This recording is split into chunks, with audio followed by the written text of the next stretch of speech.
Today, we'll be touching on what makes us who we are. For many, the answer is woven into the fabric of our memories. But what happens when that fabric begins to unravel? Dementia is almost unique in that it spans the health and the social care system in a way that I think no other disease really does, because dementia is one of the biggest health and social care challenges of our time. In the UK alone, it's the biggest killer, with almost 1 million people thought to be living with the condition, a number that is steadily rising as the population ages. And it's one of the stats that always blows my mind. Almost 20% of people in hospital beds have dementia. It's a word that carries immense weight, often associated with loss and despair. But today, we want to shift the focus towards hope, towards progress, and the pursuit of a different future. We are on the cusp of that. Research will beat dementia, and I'm proud to say that Alzheimer Society is at the forefront of that progress.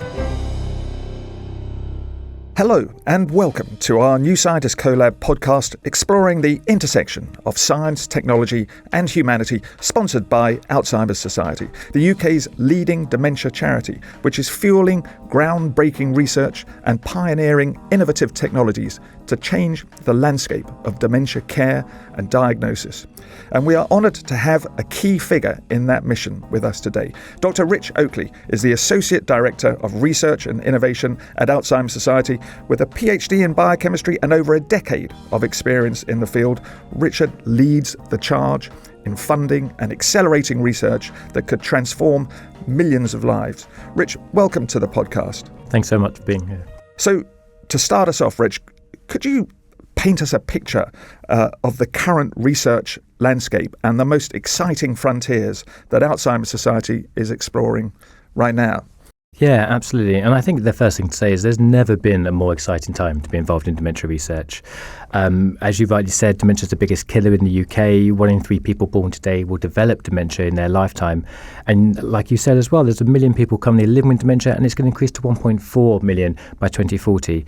But we now understand more about the collection of diseases that cause dementia. So dementia, I think a lot of people think it's Alzheimer's disease. And actually, Alzheimer's disease is the cause of 60% of all dementias. But there are a number of other different diseases. But we now understand these diseases in a way we've never done before. We're identifying what we call biomarkers. That's things like proteins that we can measure that indicate if someone is getting dementia or is more likely to develop it. And we now have developing treatments that can remove these proteins from people's brains, and we hope that will lead to a future where dementia no longer devastates lives. And so we believe, on a cusp where diagnosis, care, research, technologies are all coming together to make sure we can really change people's experience of dementia forever. One of the transformational technologies, I suppose, or scientific breakthroughs that's made a huge area in this area of science and also others was the genomics revolution, the proteomics revolution, our ability to understand the body on a biochemical and genetic level in a way that was never possible. How has that changed the landscape for you? Yeah, I mean, hugely. Like you say, we've seen the progress that's been made by this kind of genomics revolution in other diseases, and that is now becoming relevant for dementia, which is incredibly exciting. And we understand so much more about people's risk factors. So a Lancet report came out just 12 months ago now that identified a number of risk factors. Some of that are kind of lifestyle, but some that are not lifestyle. We also understand with these treatments coming through that some people respond differently depending on their genetics, depending on their genomics. So there are certain genetic variants where you shouldn't be given certain treatments, or we have to be more careful about those treatments. And if we didn't know that, we'd say those treatments weren't working. But actually, if we know who should benefit from these treatments and when to give it to them, we actually can look at subpopulations that will benefit from treatments that actually we may have thrown out before. And so we're beginning to explore that in dementia now, and we've seen the huge progress in things like cancer, and we're right on the cusp of those revelations, I guess you'd say, in dementia. So there have been a number of recent breakthroughs with disease-modifying treatments for the first time, like lecanemab, for people living with dementia. Tell me about those and the status of those breakthroughs. Absolutely. So I have to go back to 1989 to start the story, if that's okay, just briefly. So Alzheimer Society, one of our first ever funded projects, actually funded a man who was then just John Hardy. He's now Sir Professor John Hardy. And we paired him up with a woman called Carol Jennings, who replied to our newsletter because she had a number of family members who had actually developed Alzheimer's disease and dementia. And she just thought, something's not right here. Why have so many people of my family done that? So we paired them up in a study. And what that led to was a paper called the amyloid cascade hypothesis. And what that really said is this one protein, amyloid, plays a massive role in the development of Alzheimer's disease. And we've learned lots in the last 30 or so years, and there are other proteins and things that play a role, and we'll probably discuss some of them. But what it showed is amyloid was a target for drugs.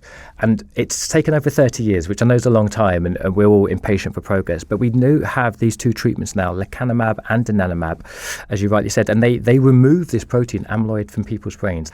And so what these treatments, we think, do is they modify the disease. That's what we call them, disease-modifying treatments. They slow down progression of the disease. They do not stop it. They do not reverse it. They are not cures. And we have to be really clear on that. And they do have a number of side effects, some of which are serious. But they don't just hide the symptoms, which is what the current treatments in the UK do. They actually slow down progression. And so the MHRA looked at these treatments, and they deemed they were safe and effective. So it doesn't mean they have no side effects. They have side effects. It doesn't mean they're cures, but they are safe enough to give to people, and they do slow down the progression of Alzheimer's disease. What, however, had to happen recently is the NHS had to look at these, and NICE, and they had to look at whether we can afford NICE them. being the organisation that determines whether we're getting value for money for these Exactly drugs. that. So it's not just, is it effective? Can we afford? And actually, do they give enough benefit for the cost of the drug, which is a really difficult calculation. The NHS doesn't have endless money. And so NICE are the organisation to help them try and work out which treatments can give. And unfortunately, they've made a decision right now to not approve these treatments, which is somewhat different from other countries that do have these drugs available. We're not going to have them available. But there's a whole range of reasons behind that. It's not just the cost of the drug. It's the fact that in the UK, we don't have huge amounts of diagnosis or good quality diagnosis of dementia. Our target's only 2/3 of people to get it. We don't have the ability to give these drugs intravenously into a vein. We don't have the monitoring capability to monitor people for the brain swelling, which is one of the side effects. So we've got this whole range of problems. This isn't just one challenge with a treatment. This is a whole system challenge. And as you mentioned before, I think dementia is almost unique in that it spans the health and the social care system in a way that I think no other disease really does. And so we really need systematic change. And that is hard. And you do need hooks. You need new inventions, new treatments coming through that inspire people. And I think the one message, and the kind of obviously one of the major themes of this conversation today, is say that we are on the cusp of that. Research will beat dementia. These treatments were the first disease-modifying treatments based on Alzheimer's Society research, but they will not be the last. We had a paper published recently that's published almost every year now by someone called Jeff Cummings, and he looks at the Alzheimer's disease pipeline for drugs. So it's only Alzheimer's disease, not all the other treatment causes of dementia, and we need to talk about them as well.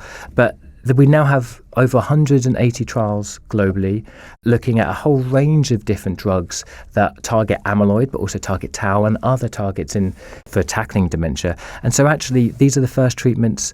They will not be the last. We've seen in other conditions like cancer, treatments come along, they're cheaper, they're more effective, you have less side effects. So I think this should be seen in the broader context of this was a fantastic step forward.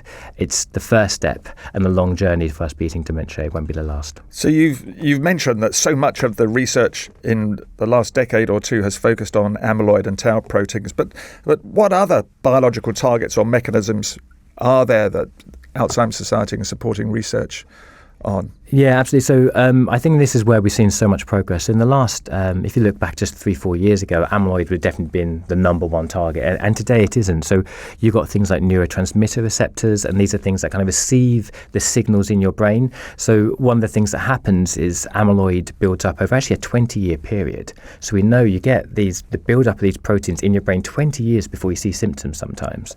And so what happens is that they kind of build up in the brain and they stop the highway of neurons passing messages from each other. And so if we can remove them, that's good. But if you can help the brain receive those messages better, if you can help the brain send more messages, that can really help. So we've got some treatments that are really targeting those mechanisms. So even if the highway is breaking down, you can send more cars and maybe that will get it through. We're looking at inflammation increasingly. So this is about where the blood flow can get into the brain and out of the brain. So it can take all the nutrients you need and take away all the waste products. Again, we know there's a huge overlap there. So we've got treatments targeting the inflammation. We're targeting other proteins such as tau. And we're actually looking at things like neuroplasticity. And this is kind of, as I alluded to there, you've got 20 years of this buildup of toxic proteins damaging your neurons, but your brain is an incredible organ. And it finds kind of bypasses and ways around the damage that's being caused.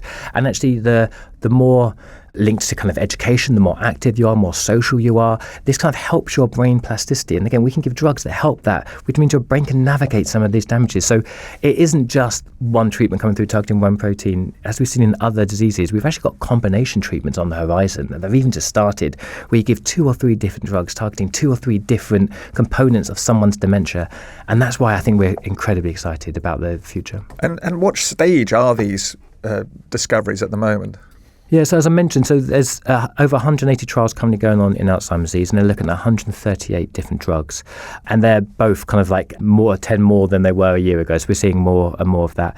And actually, we're seeing an increasing number of these in phase 3 trials. So about 30 of these in phase 3 trials. And that's the last step there in the clinical pathway. So phase 1 is kind of trying it out and seeing what happens. Phase 2, you pick the perfect population for the treatment. Phase 3 is kind of blinded. We try this on everyone that could benefit and some we're not sure about, and then we see what their data is. So it's really a vital step in understanding, can this drug make a difference to the population?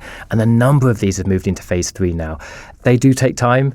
The results aren't always positive. Clinical trials are very difficult, but what we'll do is we'll learn from that. And we now have a huge amount of research going on in the UK. So if the trials are not positive, we're able to actually reinvest money back into the research to make improvements to the drugs and then get them back into the trials. I mean, Alzheimer's Society now has a portfolio of more than £50 million of active research, looking at the data coming from trials, trying to improve them and trying to make sure that those improvements get into treatments, into drugs, into people soon. So really exciting. And that 130 odd drugs that you're looking at, is that a global picture or just the UK? No, it's a global picture, and like I say, only in Alzheimer's disease, not in the other 40% of diseases that cause dementia. So we do have to bear in mind that we don't want anyone to be left behind, and that's something the Alzheimer's Society is really focused on. What is our role in trying to make sure that people that get Lewy body dementia, frontal temporal dementia, Parkinson's dementia, vascular dementia, how do we make sure that the advances we're making in Alzheimer's disease are translated, relevant, or do new research to make sure they come along? So that's a global picture. And one of the challenges that Alzheimer's Society has tackled is also around research participation. When you're running a trial, you need to get volunteers to participate in those trials. And actually, the government data for the UK is really poor in that. So in 2022, in government-funded phase 3 trials, which is the caveat there, not commercial and only phase 3, there was kind of 10,000 people in cancer trials and stroke trials and cardiovascular trials, between 8 and 11,000. In dementia, there were 62 people. So you can't make that kind of progress. And when we talked about all those drug trials, that's a global picture. But in the UK, we have struggled in dementia trials where we don't in others. And so that's why the Alzheimer's Society has actually funded £3 million together with the UK Dementia Mission to put Alzheimer's Society research nurses in specialist research centres around the country to ensure at the point of diagnosis of dementia, you can have a conversation with a nurse about research opportunities for you, get support from an Alzheimer's Society research nurse to make sure that you can go through that trial and you are part of our challenge, our battle in curing dementia. And how would that work for a family affected like this? Would this happen at your GP, or would your GP say you need to go somewhere else? Or yeah, and it does vary somewhat, and we don't have as clear and distinct a pathway as other diseases such as cancer again. But typically speaking, you'd go to your GP and expressing your concern. A GP would refer you to a memory clinic service where you'd go and you see, depending on where you live, the memory clinics are slightly different, run by, it can be an old age psychiatrist, it can be a neurologist. They will perform some tests. Some of them are cognitive tests, so written tests, testing executive function, memory, things like that. And again, there isn't one standardized test. There's a couple of different ones favored in different places. And then also they can send you on for a brain scan, a PET scan, to try and identify the proteins in your brain, if you have them, or a lumbar puncture, which is obviously a needle into your spinal column, taking out some fluid and trying to detect the proteins that would be there. But what we know in the UK is actually only 2% of people get that kind of extra, more specific diagnosis. Many people just get the written memory test, and then it's very hard from that to give a specific diagnosis. They can diagnose you with dementia, but often not with what's the disease causing your dementia. And it's the same in cancer. You wouldn't accept being told you have cancer. You'd want to know you had breast cancer. You'd actually want to know if you have triple negative, ER positive, ER negative cancer, and your treatment, care, support would all be determined on that. Dementia should be the same. And we're just a bit behind that. But again, this is where the treatments, genomics that we mentioned, coming into it, and things like blood tests, which I'm sure we'll talk about as well, we're hoping that combined with the new drugs will really make a difference in the landscape. Well, let's talk about exactly that challenge of diagnosing dementia earlier. Tell me about the most promising avenues, like the development of biomarkers for Alzheimer's. Yeah, absolutely. So just again to frame dementia diagnosis in its entirety. So the government's target is for 66.7% of people to get a diagnosis at any point. So that can take 4, 5, 6, 7 years, and that would hit that target. And again, that's not a specific target, it's just dementia. So I think one of the things is that should be unacceptable. In cancer, you have a 28-day target to get a diagnosis. We don't have a time frame. So it's something certainly we're beginning to look at. If you do get a diagnosis, as I mentioned, only 2% get those kind of further tests that really help you do that. And one of the reasons is the UK doesn't have great capacity in PET scanners and brain scanners, and so we are not able to provide that to everyone. In terms of lumbar punctures, they can be invasive. I mean, that is a needle going into a spinal column. You do need a trained expert to give you that. You need the room and the capacity to deliver that procedure. Then they need to be able to sit there and rest afterwards for a little while. So it takes a lot to do that. And again, that's challenging for a whole healthcare system. So what we really need is a quick, cheap and easy way to identify who should go for those further tests and who probably doesn't need to go on the waiting list and wait for those tests because they probably don't have them. And so one of the things that the Alzheimer Society launched in 2023 with our partners, Alzheimer's Research UK and government-funded body called the NIHR, is we funded a call saying we really want to see blood tests that are commonly used in specialist research centres to be translated to be available in the NHS. And the big challenge is there in the specialist research centre, you often see somewhat the perfect patient. They don't have comorbidities. They haven't had multiple strokes. Which are comorbidities? Thank you. Yeah. So they don't have things like hypertension, diabetes. They're not on statins, all these other things that many people are on. But if you're giving someone a drug and we don't know how that drug works, all these other things could factor into how that drug works. And so we really, in a research setting, you kind of want someone that doesn't have any of those other things going on. So you can say the difference being made is definitely from the drug. So that's great, and that's really important for research. But of course, in the NHS, the person that comes to your GP, your memory clinic, most people have got some other thing going on. So what we have decided to do is we put out a funding call to say we'd really love to understand how we take these blood tests and take them ready for the NHS. So someone that has got diabetes, is on statins, has had a heart attack or a stroke, do the blood tests work for them? And can the results be interpreted by a non-dementia specialist in an NHS GP centre or NHS centre somewhere else, rather than in these specialist research centres? We had a fantastic response to that. And actually, thanks to funding from the People's Postcode Lottery, we were able to fund 2 incredible projects that are doing that. One's called Readout, that's been led from Oxford by Professor Vanessa Raymond, and that's taken one approach, which is taken a whole range of biomarkers, and again these are kind of indicators, things we can measure in people, and it's trying to look at how if 1 or 2 indicators go up and 1 or 2 indicators go down, how does that interplay with your risk of developing dementia? So it's really a complicated panel of biomarkers, and we're trying to look at the interplay between all of them. Very complicated to do, but again, in a real-world setting, that's probably something you're going to need to be able to do. And they recruited the first people actually earlier this year into that study to try and understand that, which is really exciting. And is that a single blood test or something you'd have to have over a period of time? No, it can be a single blood test, and then it's tested against different markers in the setting. And like I say, at the moment, again, the equipment we do that on is very specialist, very expensive. Can we try and get that down to a point where we can take it to different tests that are cheaper and quicker to run? But the blood test itself, of course, is something we run in a GP surgery, in the hospital all the time. So we do have the infrastructure to do this. And instead of costing thousands of pounds like a brain scan, it is much cheaper and quicker than that. And the other test we have is, or the other project we've got is called ADAPT, led out of UCL by Professor Jonathan Schott. And he's taken the exact opposite approach. And this is why we really wanted to fund 2. And we're so grateful for the People's Postcode Lottery, because he's looking at one biomarker called p-tau217. So I mentioned earlier briefly one of the proteins that builds up in people's brains. It's called tau.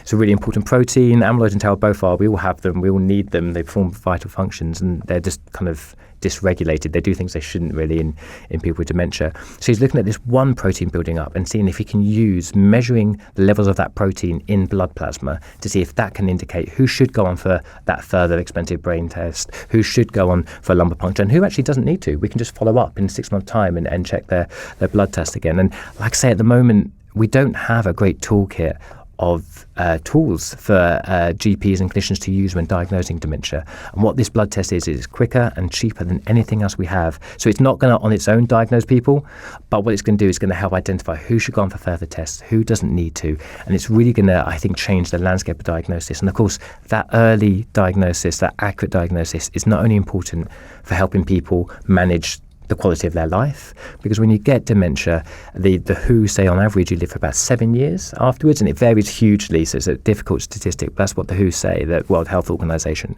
But if you get it early, you can kind of do the things that you want to do while you're still able to do. You can get things like power of attorney in place, so you can tell your loved ones what you want and how you want to be treated as your dementia progresses. You can play a role in determining the care you want at home, or how and when you move to a care home, maybe even picking that.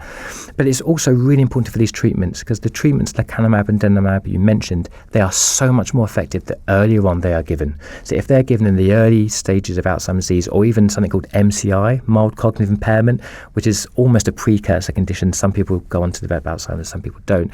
It's so much more effective than giving it the mild and moderate. And so actually the approval was in many countries only to give it to people at the mild. So these tests will help diagnose people early, and more specifically giving them a better quality of life and access to these treatments in the future.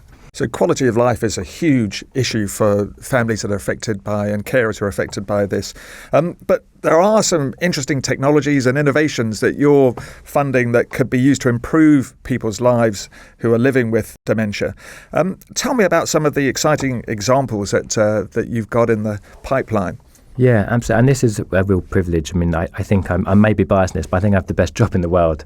I get to work with researchers every day, and research is fantastic. I'm a basic researcher by trade. But as I talked about, we funded John Hardy in 1989, and it's only now we're getting the treatments through. That's a long period of time. So in the Alzheimer's Society, what we're doing kind of uniquely is we look at care, we look at diagnosis, and we look at treatment. And we have an innovation team that sits under me now. And what they're really doing is they're working with entrepreneurs. They're trying to bring in, yes, the early career researchers, but also everyday entrepreneurs that aren't academics and have never thought about dementia, but have kind of innovated, had their own companies in other areas. And we're trying to entice them into dementia, because dementia is one of the biggest health and social care challenges of our time. And so we really think we can make a difference. And we have a number of different schemes, training and mentoring, and we provide these innovators access to people living with dementia so that they can understand the challenges of living with dementia, and they can make sure their products are suitable. We have really fantastic people who are kind of supporting us, mentoring, training these people, because they've cared for someone with dementia and they know how important some of these technologies are to make people's lives better. And so one example to talk about is retro VR. So this is, virtual reality is everywhere now. My son is demanding, actually, at the moment, a virtual reality headset so he can play with his children. So these are going to become everyday things that we all have, I'm sure.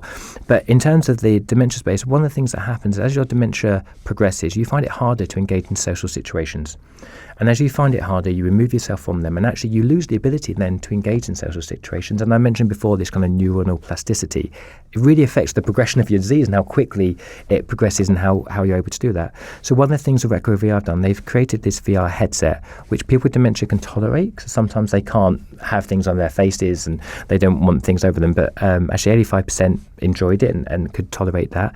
And then they kind of have an immersive experience that's relevant to them. So we could take them back to a place where they lived when they were younger, a family holiday they went on. And actually speaking to the Retro VR team, they've gone into care homes with people that have either been non-verbal or very limited in their kind of any dialogue they've had for like over a year. Suddenly put into this situation, they remember a family holiday and they start speaking to their loved one, their carers, about this holiday they had. And people couldn't believe that they re-engaged again.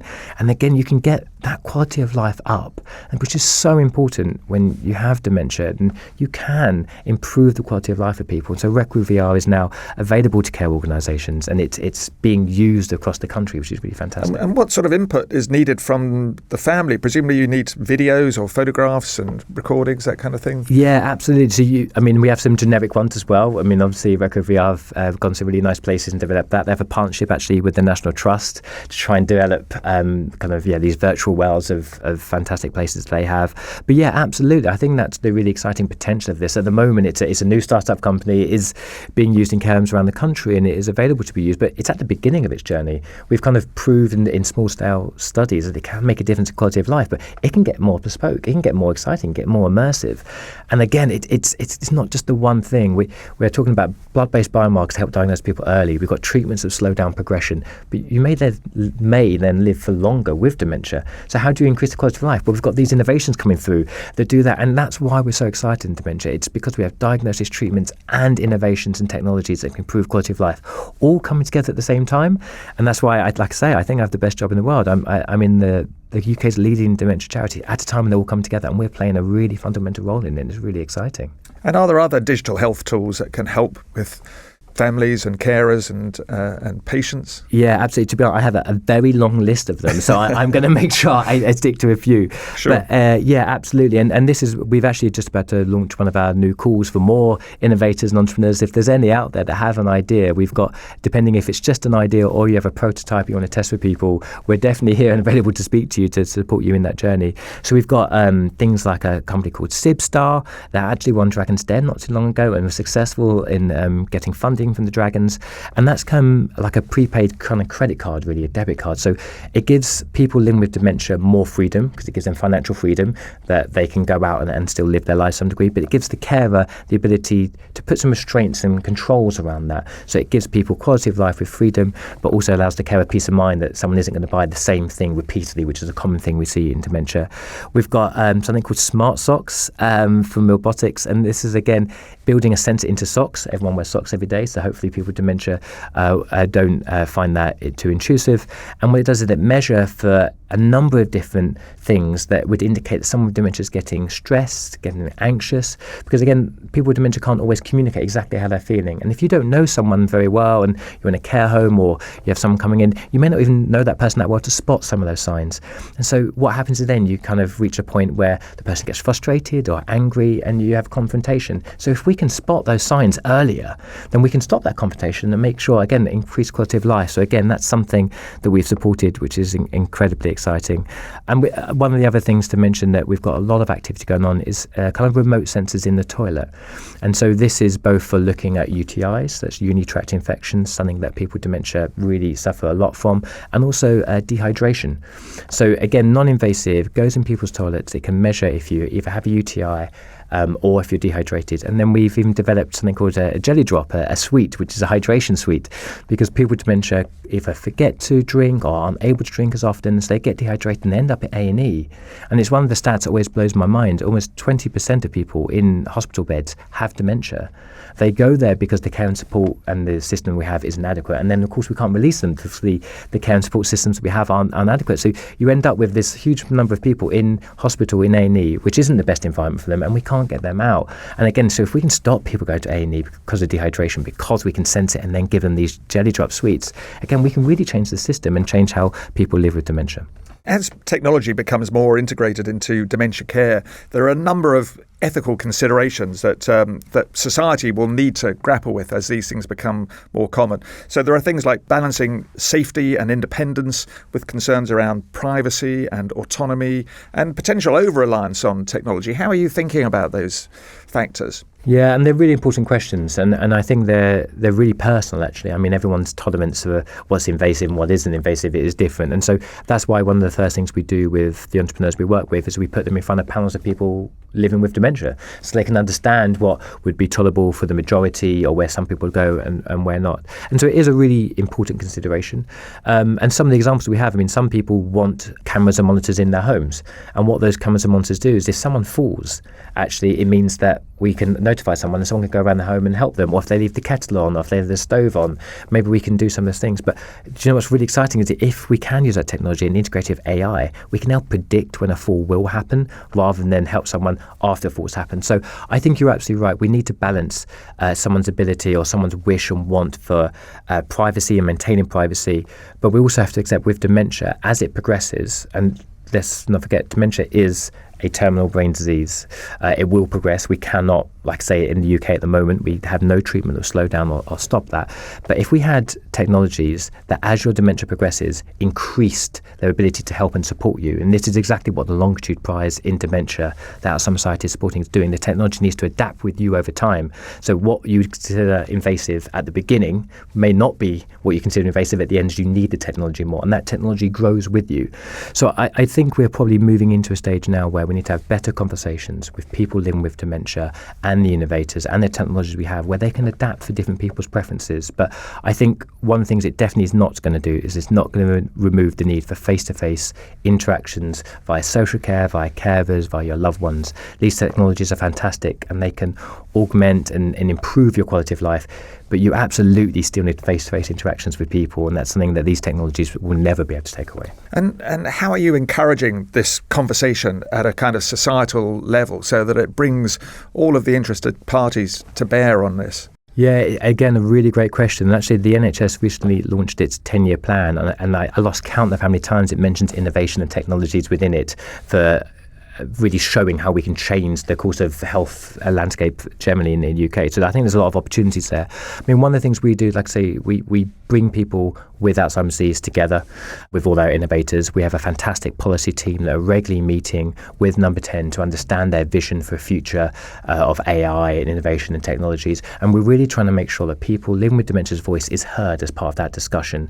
We also have, of course, and again, this is where Alzheimer's Society is really unique. We fund research and innovation. We have a policy team, but we also have our services. And our services actually interact in various different guises with over 6 million people a year living with dementia. So that's either on a telephone call in someone's kitchen as a dementia advisor, possibly via kind of an online chat forum. So we have all this data we're collecting for people living with dementia, and we are making sure that is feeding into our research, our innovation, and our policy decisions. So it's not one size fits all. There is no clear answer to this, but I think what we need to make sure is we're making sure people affected by dementia are at the centre of that conversation for how technology can improve their lives. So we're coming towards the end of our podcast, and I'm going to pose to you probably the most interesting, exciting, but also the most difficult question of all, which is that we've got all of this immense hope for treatment, but is a cure a realistic goal? Yeah, it's a fantastic question, and I think any academic starts sweating when you start asking the word cure. I used to work in cancer, and we've made huge progress in cancer, and even then we kind of talk about 3, 5, 10-year survival. It's a very difficult thing. So I'll go from the optimist in me. I'm afraid I'm a natural-born optimist. I believe research is fantastic, and I believe with given enough time, effort, and investment, research can cure any disease, I'm afraid. So I believe it will cure dementia. I will caveat that with at the moment there aren't many forums, any conferences. I'm about to go to the AIC in Toronto on Saturday, which is the largest international dementia conference. I don't believe I'm going to hear the word cure there. But what the Alzheimer's Society has set as a vision for 2050 for Alzheimer's disease, and again, I just have to say that's only 60% of the causes of dementia. We have to do a lot more for the other 40. But in Alzheimer's disease, I can imagine a world where in 2050 you are diagnosed early, maybe at the midlife check-in, you have a blood test because of family history and other things. They check you do have elevated amyloid levels. You are able to give a treatment, hopefully would be a tablet, but again, we're definitely not there yet, that remove this amyloid before you even get symptoms. And actually what that could shift is it could delay the progression of any symptoms 10, 15, 20 years. And most people who develop dementia are in their 70s. Age is the biggest risk factor for dementia. So if you can shift back the onset of symptoms and then delay how quickly the disease progresses, we could be talking a chronic condition that you manage well if diagnosed early and if given the right treatments, akin to something like a diabetes or HIV, where again, these conditions are not simple. They do impact you. But if you are diagnosed early and given the right treatments and you manage it as well as we possibly can, they are chronic conditions that you can live a good quality of life with, absolutely. And I definitely see a world where Alzheimer's disease is going to be just like that. And I'm proud to say that Alzheimer's Society is at the forefront of that progress. So another option is to repurpose drugs that we already use for other purposes. Tell us about some of the progress there. Yeah, and it's a really exciting avenue because when you're repurposing, a lot of those drugs have already gone through the safety checks. So we know they're safe, we know they're effective for the disease they're being used in. And also often they're coming towards the end of patents where actually they're cheaper to make for everyone to get access to. So it's a really exciting avenue for quickly getting treatments to people. And for example, one of those at the moment is semaglutide. So this is a treatment that's talked about a lot at the moment. It's used to treat type 2 diabetes and actually increasingly weight loss. And there's actually been a study around what this could do for people's chance of developing dementia. As I talked about before, kind of vascularization, inflammation in the brain can really be we definitely know is a risk factor and can play a big role in development of the disease. So if we can have a treatment that interacts with that and maybe reduces inflammation in the brain, maybe that can make a big difference to how your disease progresses. And so we don't know that yet. Those results actually come out at the end of this year. But there's a lot of excitement about this drug, which is readily available, that we know is safe to give to people. What we don't know yet is how big an effect it has on people with dementia. But again, that will come out soon. And if that's positive, we could could very quickly see semaglutide being used for people with dementia. So just a caveat, we don't know yet, but it is a really exciting avenue, and that's just one example. Rich, that is a fascinating picture of a future with a certain amount of hope in it. And I'd like to thank you for coming in today and talking to us about this amazing topic, a difficult topic, but also one that is filled with potential progress in the coming years. And I'd like to thank you all for listening today to the New Scientist CoLab podcast sponsored by Alzheimer's Society. You can listen to this and our other conversations wherever you find your podcasts.